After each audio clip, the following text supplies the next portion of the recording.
Good morning, everybody. I wanted to make an observation on a post that I saw last week that made a lot of sense to me. A lot of folks who did not support the current occupant of the White House have taken some pleasure in the many errors that have been made or the horrors of some of the decisions that have been made. And when people who supported the occupant are upset about things and it's like, wait a minute, we didn't see this coming. What is this? Everybody was like, hey, y'all messed around and found out. We tried to tell you. Y'all just dumb.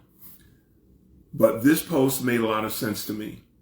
Rather than telling people, y'all just dumb, it's like, people just admit you were lied to. Admit you were lied to. So that takes the onus off of you, whatever badness you're going to feel about yourself. But then I was lied to. And so when you think about different things that have been going wrong, nobody signed up for veterans, people who served our nation in uniform, being denied some of the benefits that they are due and the medical assistance, et cetera, that they are due. Nobody signed up for that. Nobody signed up for people's Social Security to be messed with and for them to be firing people who work for the Social Security Administration by the thousands. How is something that's already kind of grinding a little bit slowly going to be more responsive with less people? That doesn't make any sense. The same thing with Medicare, medical care for our seniors. And now we're going to start trying to mess with that. Medicaid, medical care for people who are financially challenged. And then the solution that the corporate types and the co-president Musks of the world have is, just privatize it. The private sector knows how to do it better. So they want to privatize veteran care. They want to privatize Medicare and Medicaid. They want to privatize the post office, the postal service. No, you all play with your little play Ponzi money in the stock market and all that, but leave the things that matter to us the most alone. So we didn't sign up for any of that. Y'all were lied to. Though a lot of us didn't fall for the okie doke, but some of you did. Some of you maybe felt that things would be better. Well, if we deal with those trans people. And let me just say this about all the trans stuff. I feel like the heightened, almost frothing at the mouth level of attack against trans people is the same way that Hitler and his folks dealt with the Jewish people pre-World War II in 1930s Germany, that they made the Jews the enemy. And if the Jews are the enemy, everybody can focus on them. When the Jews weren't the enemy, that was just who they decided to pick on and ultimately who they decided to massacre. And so now it's like trans. We don't want men playing women's sports.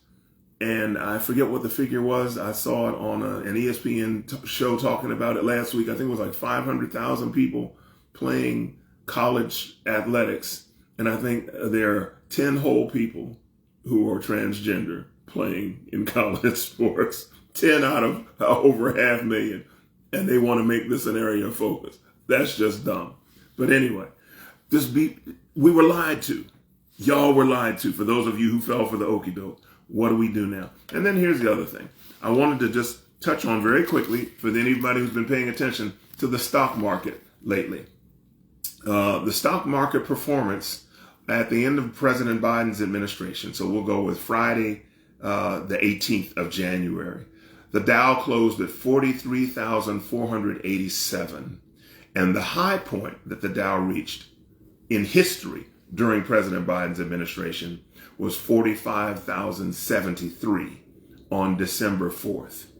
What is the Dow now? Yesterday it fell 900 points and it's now 41,911.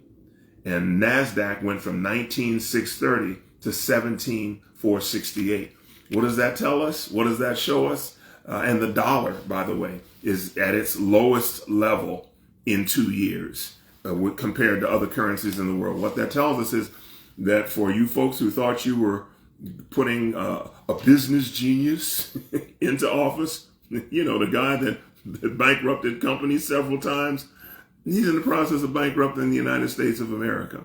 And all this tariff talk and everything else is leading to the demolition, the self-demolition of our economy by somebody who was, oh, we put it in the hands of a businessman, we ought to be good. No, you wanted to put it in the hands of a good businessman. And even then, that still would not be without some possible risks. So, people, here's all I wanted to say. It's clear what's happening is not what we signed up for. Some of y'all fell for the okie doke, and now everybody is finding out. Y'all messed around and found out. A lot of us tried to tell you, but we're finding out as well because it's far worse than we could have imagined. Although Project 2025 kind of told us, it's like, here's what we want to do. And we just couldn't have imagined it being this horrible, this horrific. But people, just admit you were lied to and then do something about it. Don't wait for the Democrats to do it for you. Don't wait for the people that y'all always lean on to prop the country back up when it's leaning. Black women to do it for you. Everybody's saying, we tried to tell you. You all, the ones who were lied to and fell for the okie doke and voted accordingly and now have massive buyer's regret. You all are going to have to reach out to others and say, would y'all come join us in the streets as we protest against this foolishness? I don't want grandma to lose her Medicare. I don't want my wife or my husband or my child to lose their veterans benefits. I'm sure we can come together and do that. But those of you who were lied to, just admit it. And then let's go about trying to correct this thing before it's too late. I'll get back at you with more later. Over and out.